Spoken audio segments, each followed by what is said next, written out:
Donald Trump tonight with a salute to one of the most revered presidents in American history, and then a fist pump to the crowd.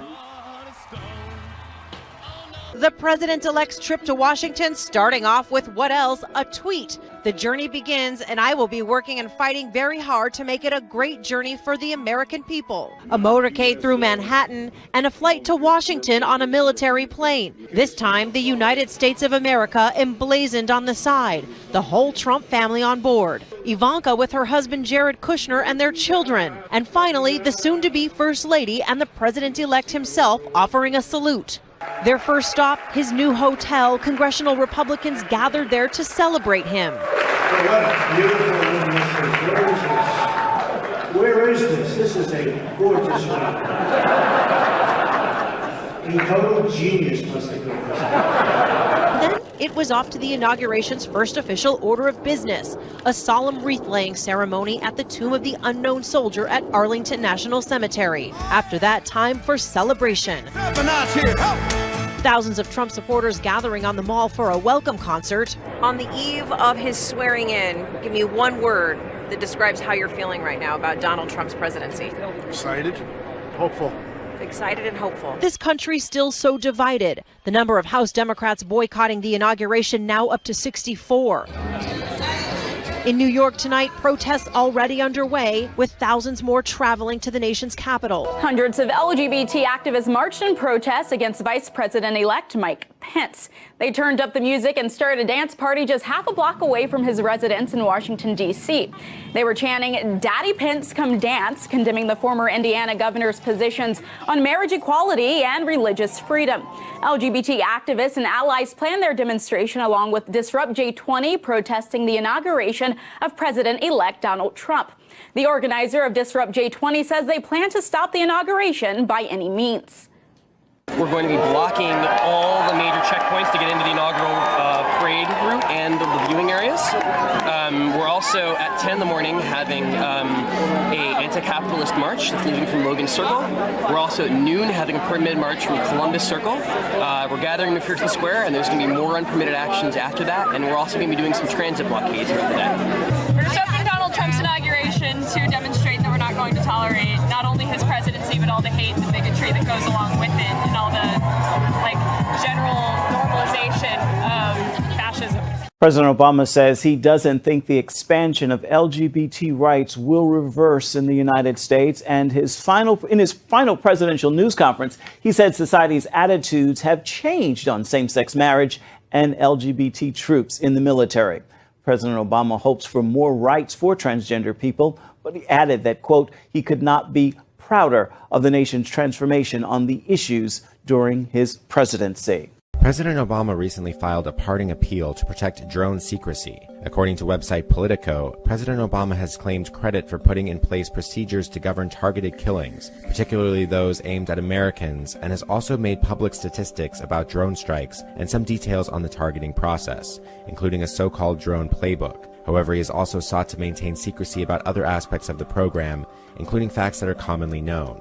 At his final press conference, President Obama commented, "In this new cyber age, we're going to have to make sure that we continually work to find the right balance of accountability and openness and transparency that is the hallmark of our democracy, but also recognize that there are adversaries and bad actors out there who want to use that same openness in ways that hurt us." Moving on, the Russian government has lashed out at the White House's policies toward the Kremlin during President Barack Obama's term in office. The behavior of the Obama administration looks so ridiculous and so shameful for such a great country as the United States. It's difficult to associate these convulsive actions with the position of the American people in general. We sincerely regret that the presidency of Barack Obama, especially his second term, was a period of missed opportunities for bilateral relations. Well, the Russian Foreign Ministry spokeswoman sharply criticized Obama for failing to deliver on his presidential campaign promise of developing Washington-Moscow relations. Maria Zakharova expressed hope that the incoming U.S. administration led by Donald Trump would move to improve bilateral ties. The Republican billionaire has at various times supported the idea of the U.S. having better relations with Russia. So we are learning some new details about the U.S. fight against ISIS in Libya now. U.S. defense officials telling us 2 B-2 bombers dropped more than 100 bombs on 2 ISIS training camps, and that an estimated 85 militants were killed in that operation. The strikes, we've learned, were authorized by President Obama earlier this week.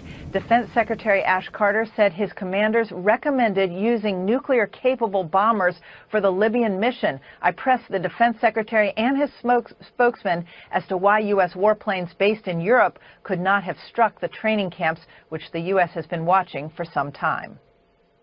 Designed to send a message to countries like Russia, China, on the eve of an inauguration? This was a mission designed to kill terrorists who threaten the United States, our allies, and our interests, and it shows our willingness to go after ISIL wherever they appear.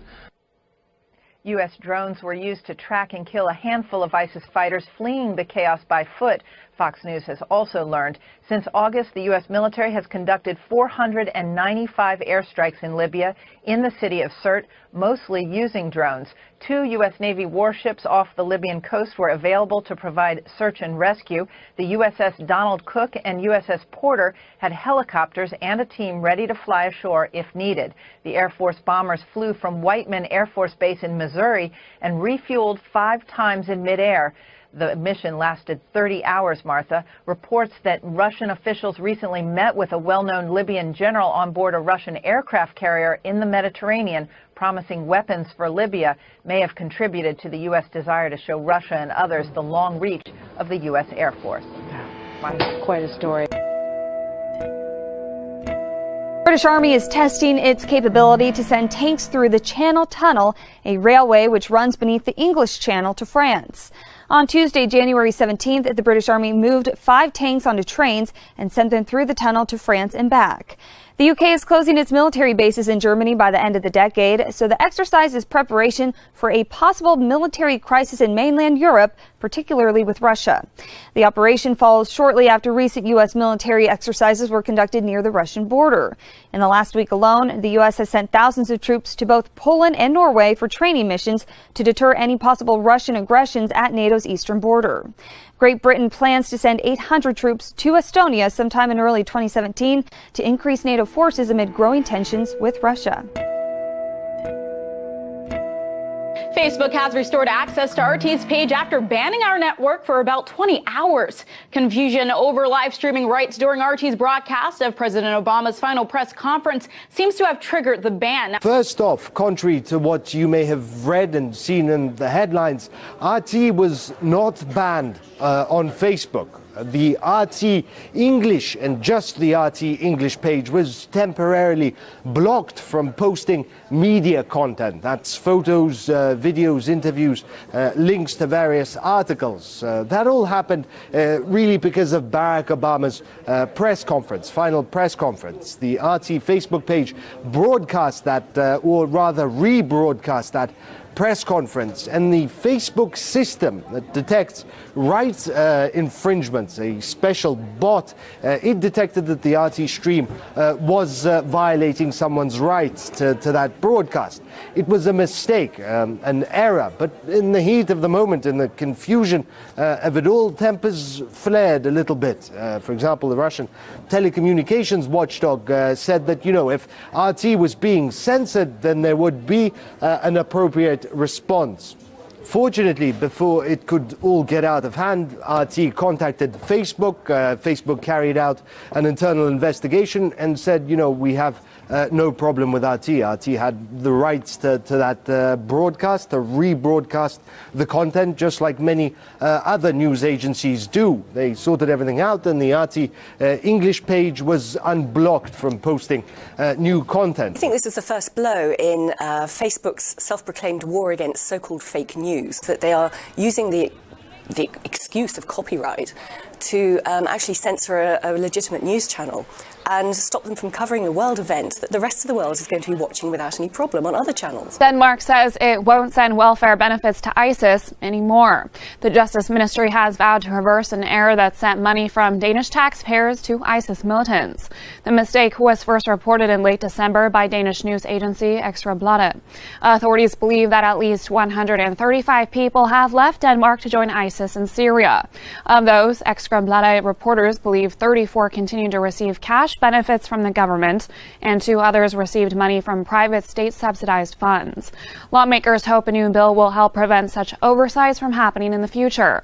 The bill includes new rules to halt government benefits whenever someone has been named a national security risk or when the government believes an individual has gone to fight with armed groups abroad. Russia Today reported that Danish welfare assistance sent to ISIS fighters totals roughly $94,500. Welcome back. Microsoft co-founder Bill Gates was just named one of the 8 men who combined possess more wealth than half the world's population. Last week, I sat down with him for a wide-ranging interview. We talked Donald Trump, the responsibilities of social media companies. But first, Gates told me about his Gates Foundation new global initiative to prevent epidemics. A number of countries and foundations are coming together to look at making vaccines in advance of an epidemic so that we can have platforms that are very quick to make new vaccines. $460 million has been pledged to develop the next generation of vaccines to help fight the spread of the 3 deadly viruses that affect the world. A group of governments and charities at the World Economic Forum in Davos say scientists need to speed up vaccine development, so they're targeting 3 deadly diseases that have no cure and mainly affect sub-Saharan Africa, Latin America and Asia. The coalition wants to have 2 experimental vaccines ready for testing for each virus within the next 5 years.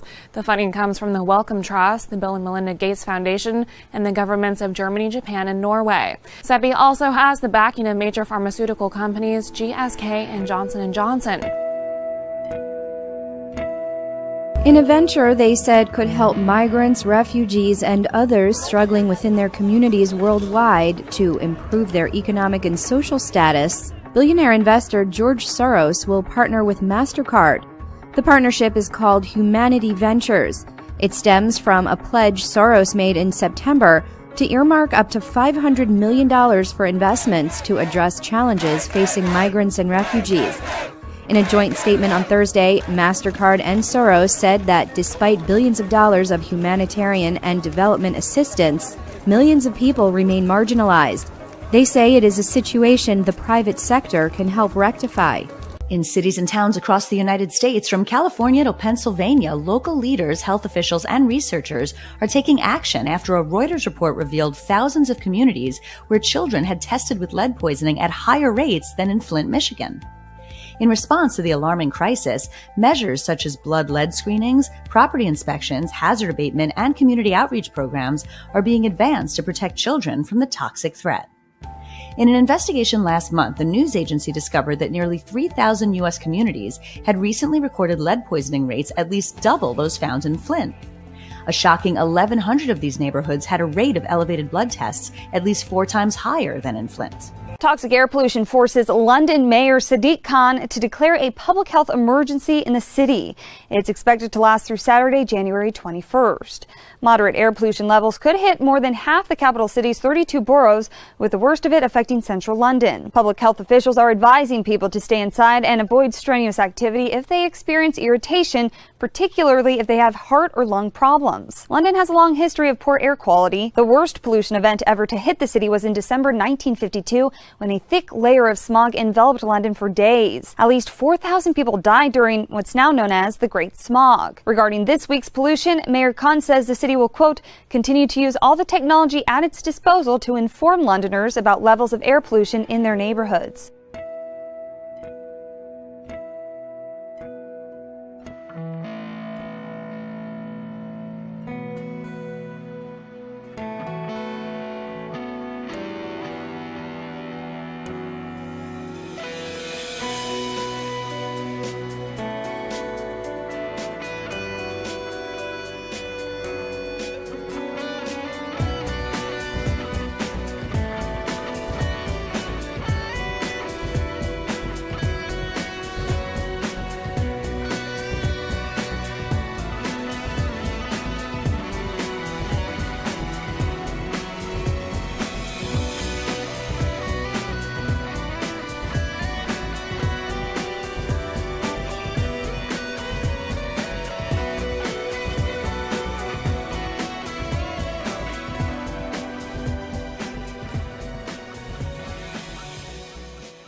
place, but not anymore. This gas station is one of hundreds which have been shut down due to acute energy crisis. Authorities have decided to close down gas filling stations for indefinite period in Punjab province in order to meet the growing demand of fuel for domestic consumers. But the move has affected millions of people who rely on natural gas for transportation. The government, on the other hand, defended the move, saying its priority is to ensure uninterrupted gas supply to domestic consumers. The problem of gas shortage is not new for Pakistan. Despite promises by the successive governments, there has been no serious effort to address the issue. Pakistan's local gas reserves have been depleting fast. That is why it is exploring other options. One of those options include importing natural gas from neighboring Iran. The project, however, is facing delay, primarily because Pakistan has yet to complete work on its side of the border.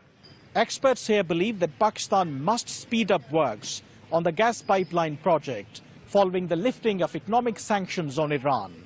The EU foreign policy chief reiterates the bloc's commitment to the Iran nuclear deal, stressing that the accord cannot be renegotiated by one party. On the Iran deal, we've made very clear from the beginning, and will continue to do that first of all, it's a deal that 1 year after its implementation, it's bringing good results to the rest of the world, entire world, including the Americans, including Europe, and that the European Union is committed to preserve and continue to implement the deal. And the deal is not a unilateral, bilateral deal that can be renegotiated by one party alone. So it's a multilateral framework, and we are ready to protect and preserve it. On Tuesday, Iranian President Hassan Rouhani also ruled out the possibility of renegotiating the July 2015 agreement under the incoming U.S. administration. American President-elect Donald Trump, who will take office on Friday, has threatened to either scrap the deal or seek a better one. Donald Trump's nominee to be the ambassador to the United Nations supports moving the U.S. Embassy in Israel from Tel Aviv to Jerusalem. Trump promised to make that move during the presidential campaign. South Carolina Governor Nikki Haley told Senate Foreign Relations Committee members she, quote, absolutely backs the move because that's what Israel and congressional Republicans want. And she blasted the UN for its attacks on the Jewish state. Nowhere has the UN's failure been more consistent and more outrageous than its bias against our close ally, Israel. A spokesperson for Jordan recently told the Associated Press the move would, quote, inflame the Islamic and Arab streets. Israel's upgraded ballistic missile shield has just become operational in a Star Wars-like extension of its capabilities. The joint Israeli-American Arrow 3 system is designed to take intercontinental ballistic missiles into outer space, where they'll be destroyed by kamikaze satellites. These high-altitude shoot-downs are designed to safely dispose of whatever nuclear, biological, chemical, or conventional payloads are carried by the rockets. Israeli defense officials say the new system and its Arrow 2 predecessor will significantly reduce the possibilities of ballistic missiles ever hitting the Jewish state. Today, we're entering a new era, the Arrow 3 era. We're very proud to deliver to the Air Force initially the first capability of Arrow 3. We built during the last almost 10 years together with the Missile Defense Agency and with a lot of help from U.S. Congress and U.S. administration, this system. Arrow 3 system, it's another piece in our multi-tier concept, such as the Arrow 2, the David Sling, and the Iron Dome, that will bring us for another era dealing with the incoming threat from north, from east, from non-state actors and states as well. Arrow serves as the top tier of the integrated Israeli missile shield.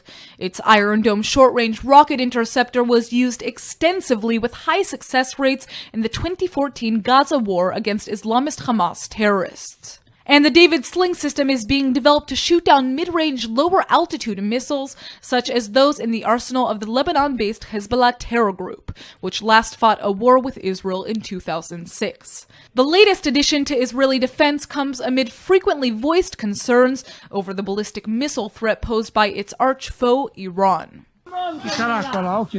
Rescuers battle in the darkness to reach a mountain hotel in central Italy, buried by an avalanche. With roads blocked, many traveled on skis, carving a path through the snow, only to find most of the 4-story Rigopiano hotel submerged under snow and debris. Emergency workers shoveled, looking for those believed to be trapped inside. The fear is that at least 30 people may have died. The rescue operation has been hampered by up to 5 meters of snow, which has fallen on the Gran Sasso mountain range in central Abruzzo in recent days. The avalanche hit the hotel after a series of strong earthquakes rattled the region in recent days. This part of central Italy is still recovering from a deadly earthquake in August, which killed hundreds and left thousands homeless.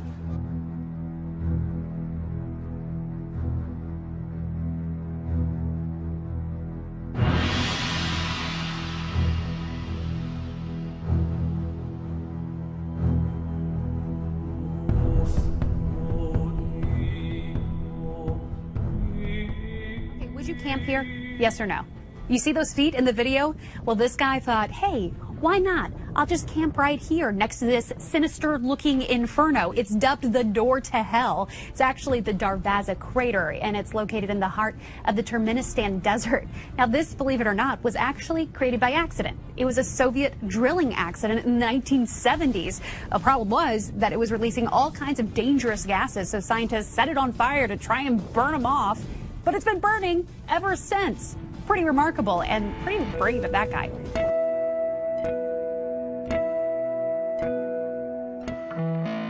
This is your cake, and it says 108. No, that can't be right.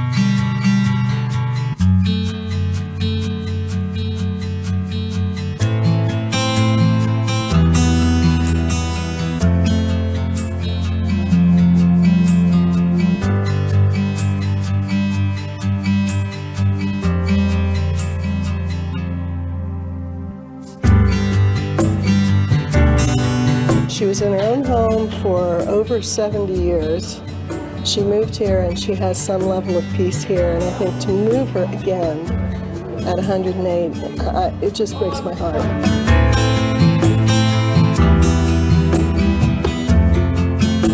I just joy everybody and everything, every day.